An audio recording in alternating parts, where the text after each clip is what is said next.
What if I told you that you can open up your own event space without using any of your own money? What we want to talk about today is something called OPM. Now, for those who don't know or who are new to the channel, my name is Brian Waldron, did $3.5 million in 4 years with my brick and mortar event space business. Now we run and operate the #1 event space coaching and consulting company in America that has now helped over 600 clients start and scale their very own event space business. Let's get into it. So, what is OPM, right? OPM is other people's money, okay? In short form, you're not using your own money, you're using other people's, right?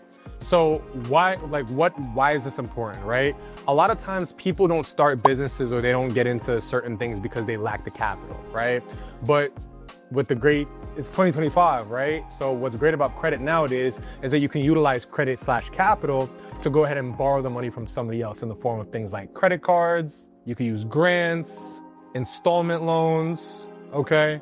Whole bunch of different ways to go ahead and utilize credit to get the business started. Now, in terms of how much you need, that's up to you, and we'll talk a little bit about that later on in the video. But this is a huge game changer because now you don't need to have money get in the way of you starting your business and making a type of income for yourself. You can utilize other people's to get started and get into the game. So overall, OPM is a funding strategy.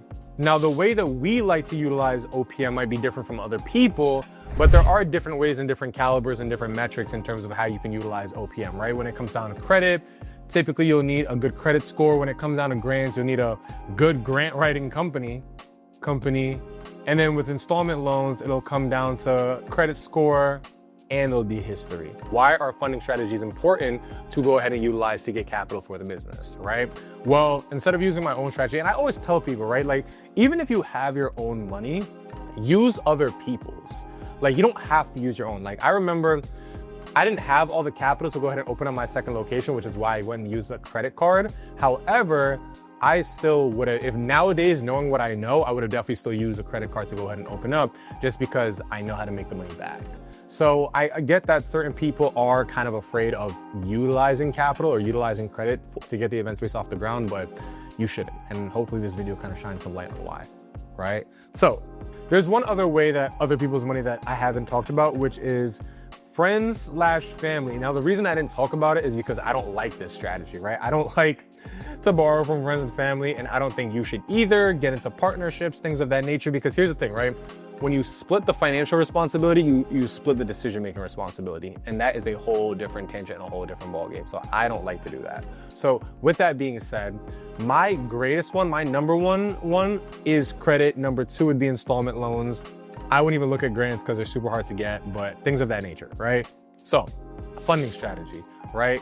When it comes down to this, right, what are you typically utilizing the funding for? Well, we have things like the lease, the capital costs, right? We have things like the furniture, things like the permits, the marketing, the build out costs. All these things are factored into the capital costs for the property, for the building, right?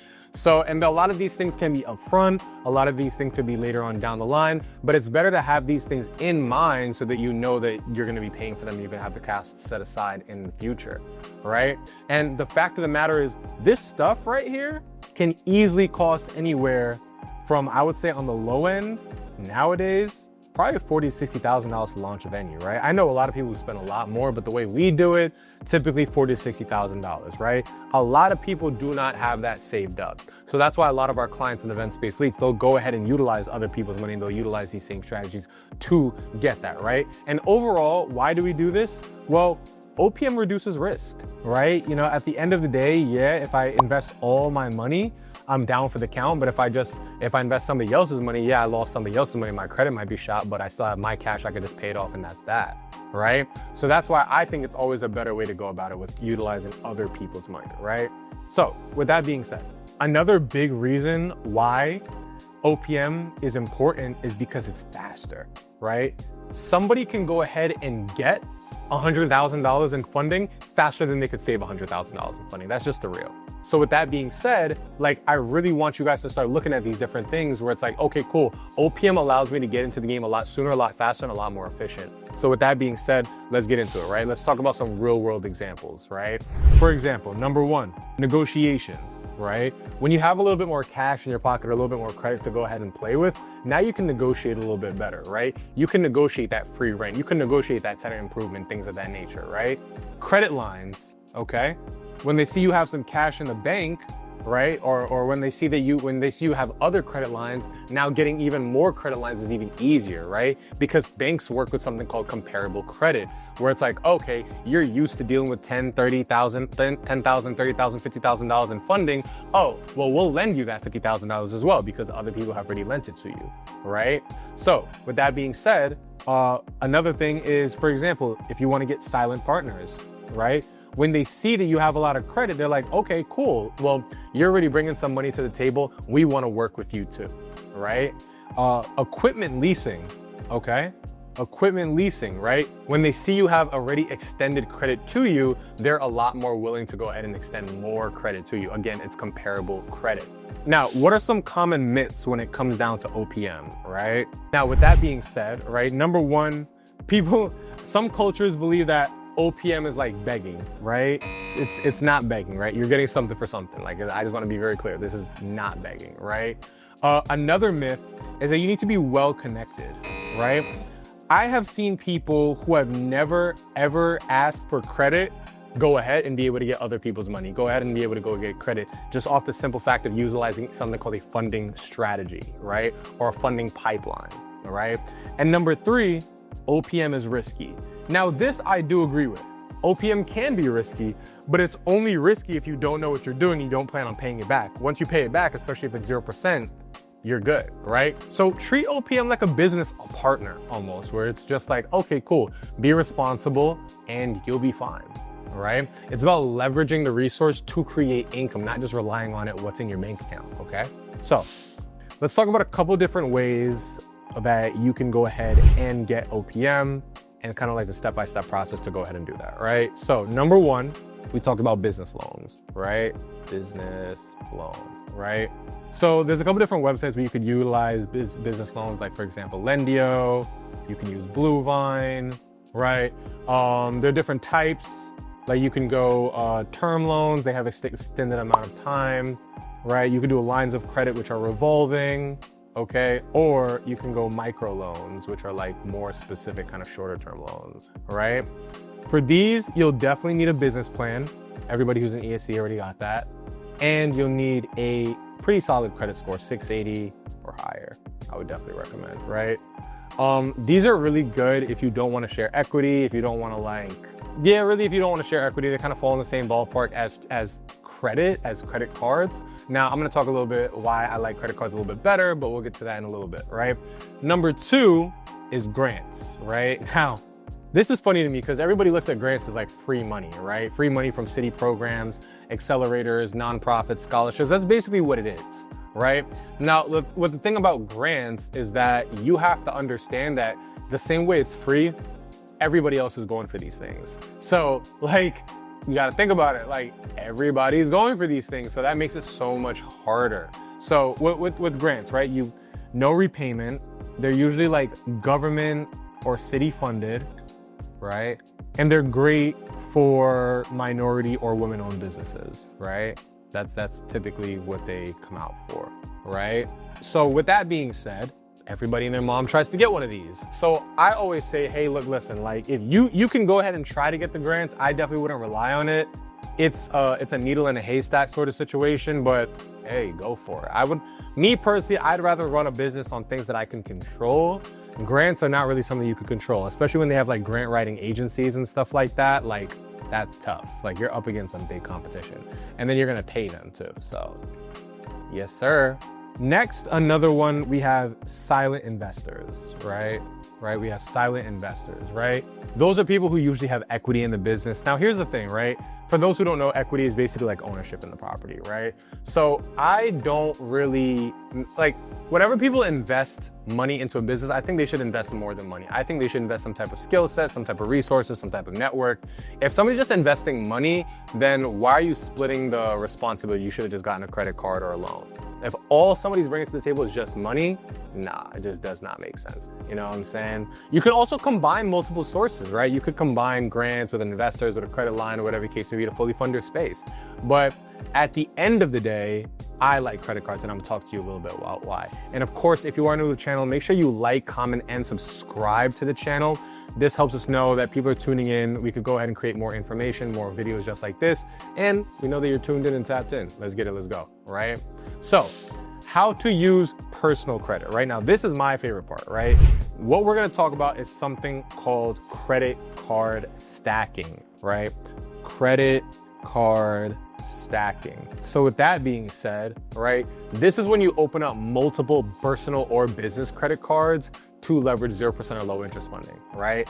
Now, these are typically cards that can be very, very high limit. So let's say, for example, and you want to use these strategically to spread out risk. Right? I want to be very, very clear, right? So first step when it comes down to credit card stacking is you want to absolutely maximize your personal credit score, right?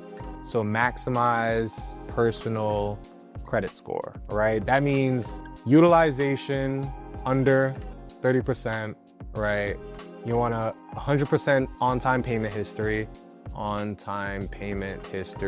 You want less than 4 inquiries in the last 6 months, 4 years credit history, and you also want like a nice low credit mix. I'll just say nice low credit mix. Cool. So what I like to do when it comes down to credit card stacking is I like to utilize a credit card from each of the credit bureaus, right? So we have Equifax, we have Experian, and we have TransUnion, right? So like I might go ahead and get a credit card that pulls from Experian, like an Amex, right? I might get a credit card that pulls from Equifax, like a DCU, right? I might get one from TransUnion, like a Navy Federal. Now here's the thing, right? Each one of these cards are not going to impact each other when it comes down to an inquiry. So with that being said, I want to go ahead and make sure that I'm applying at the same time with the same requirements to go ahead and get approval for each one of these cards, right? So that way I can double up and triple up and get maybe 30K over here, 30K over here, and 30K over here, right? I actually have a video on IG that went like absolutely viral when it came to this thing, right? So you want to do this in a short time frame, right? Like literally I would have all the windows up at the same time and just submit, because you don't want to give the credit bureaus time to kind of like talk to each other. There are some cards that they might not pull from another credit card bureau, but they'll take a peek at it. So you want to be very, very aware of these things, okay? Now, a couple cautionary things, right? Because I don't want anybody getting indicted. I don't want anybody going to jail. I don't want anybody doing anything they're not supposed to, right? Use these funds specifically for business. Even like if it's a personal credit card, okay, cool, do whatever you want. But like, especially if it's a business credit card, like use these funds specifically for business, right? And of course, all this funding should have a repayment plan in place, right? Like we're not like if the purpose is a business, shouldn't be going to the club, we shouldn't be go gambling, we shouldn't be doing none of that, right? There should be a plan, just like as if you had a business plan, just as if you had a partner, you should be treating this money like it's your third partner, like it's your second partner. It's that simple, right? So now let's talk about building business credit, right? So when it comes down to building business credit, right? Number one, register your LLC. That's the easy one, right? You can go ahead and go to your Secretary of State, get that done. You can go to a website like InkFile, LegalZoom, Swift Filings, whatever the case may be, right? Then you're gonna go ahead, get your EIN from the IRS. Now, any of these websites that I mentioned before, like Swift Filings, InkFile, LegalZoom, whatever the case may be, you can go ahead and you can get your EIN from them as well, but you can also get it for free for the IRS. So kind of pick your poison there, right? Number 3, open a business bank account, okay? When it comes down to a business bank account, like I always like to start with somebody who I already bank with. So if you already bank with Chase, get a business bank account with Chase. You bank with Truist, get a business bank account with Truist, and so far and so forth, right? Next, get a phone number and an email, right? There are some websites that allow you to do both or allow you to do all 3 together, like GoDaddy, you can get like a phone number and email. Certain virtual mailboxes like Opus and Regis, they allow you to do that, things of that nature, right? You could also get a virtual address, speaking of that, right? Virtual Addy from like a Regis or an Opus, things of that nature, just like that, right? Now, when it comes to specifically building business credit on the LLC, what you're going to typically utilize is something called trade lines, right? Typically like net 30 vendors. So let's talk about those right here. Net 30 vendors, right? You can use websites like Uline, Quill, Granger, right? These all offer net 30 terms, right? Like you could buy some low cost items like some dry erase markers or whatever the case may be, pay it on time, build back the trade credit, right? It's super, super simple, right? Now, when it comes down to building the business credit, you also want to go ahead and get a Dun & Bradstreet number, right? So you get a DUNS number, okay? This is basically the number that they go ahead and register with the Experian Business, Equifax Business, and this is going to allow you to go ahead and build some more business credit, right? Now, long-term impact, right? This is what makes it easier for you to qualify for larger loans and leases, right? When they see the full picture. Now, here's the thing, right? They are going to look at your personal credit. They are going to look at unless you have tax returns and you have bank statements, like I'm telling you guys right now, they're going to look at your personal credit. So unless you have at least, I would say 6 months of bank statements and like 2 years tax returns, like get your personal credit in order. Get your personal credit in order, you feel me, right? And of course, if you found this information really, really helpful, make sure you like, comment, and subscribe. We're gonna be banging out way more content just like this for the channel. As you've already seen, we have over 1,100 videos. Let's keep on rocking, let's keep on rolling, let's get it. So let's break down how one of my clients funded their venue with literally no money out of pocket, right? So this is how you're essentially gonna go ahead and get an event space, $0 down, right? Event space, $0 down, okay? Now, with that being said, right, we had a client that went ahead and did this method, and they used 3 different sources, right? They used personal credit cards, business credit cards, and good old negotiation skills. Okay, let's talk about it, right? So what you're gonna do when it comes down to negotiation skills, right? You gotta find an up and coming area with low rent, right? Up and coming, oh, this marker sucks. Area, low rent, right? That way, it becomes a lot easier to negotiate because obviously if everybody's going for the highest price mark and everything like that, and you're going for some place where it's kind of out in the sticks, you're good, right? Always look at up and coming areas, right? Number 2, what we went ahead and did is we built the credit, right? So build credit to 680. Then we did the trifecta method, applied for 3 credit cards at the same time. That got us about $66,000 in funding. Little accent marks right there, you feel me, right? So that is one of the, that's and then at that point, like here's the thing, right? We always preach on something called the minimum viable product. You don't need to do everything at the start of the venue. What we do is we do exactly what's necessary to get the business up and running, and then at that point we take what we need and then we go ahead and reinvest the rest as the operating cost, right? That's how you run a business. That's how you go ahead and get it done, because a lot of people want to go ahead and do everything before they make any money, and that doesn't make it, right? That's what we want to do. We want to have resourcefulness. That's money in the bank, right? It's not about what you can have, it's about what you can leverage, right? So with that being said, quick recap, right? Let's do a quick little recap. You don't need a ton of cash, right? You don't, marker sucks, need a ton of cash, right? Just resourcefulness. OPM can come from personal credit, business credit, right? It could come from loans, investors, right? Maybe even partnerships. Build your business credit early. Business credit early. You know what I'm saying? And like, here's the biggest thing, right? Here's the mindset shift, right? Don't think that I can't afford it. Think about how can I make it happen? Because losers make excuses, but winners make it happen. It's that simple. There's always gonna be a long list of people who are out there saying like, oh my God, like how can I do it? I can't do it. And they're just making excuses. No, you're just afraid. You're just afraid of being resourceful and you're afraid of success. Don't be afraid of success. Be afraid of how successful you can be. Go out there and freaking get it, because you're a monster and you're a beast, and that's what you do, right? If this helped you guys, make sure you like, comment, and subscribe to this video. Gonna be banging out a lot more content for you guys. And of course, ESC to the moon. Let's get it, let's go.